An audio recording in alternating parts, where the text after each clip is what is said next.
Hi guys, and welcome back to the channel. For those of you who are new, good to have you on board. Sun is out, summer is here, Love Island's on the TV, what more can you want? Therefore, we're going for a summery dish, chicken, mango and lentils. You are going to love this one. Let's crack on.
So, there you go. What did you think?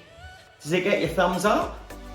To be honest, took about 30 minutes all in, looked pretty good, tasted amazing. Obviously when cooking chicken, be sure to cook it thoroughly. If it's pink at all when you're cutting it up, put it in for another 5 or 10 minutes to make sure it's thoroughly cooked through. Anyway, thank you so much for watching. If you enjoyed it, hit the like button and don't forget to subscribe. Look out for some more videos coming soon. See you next time.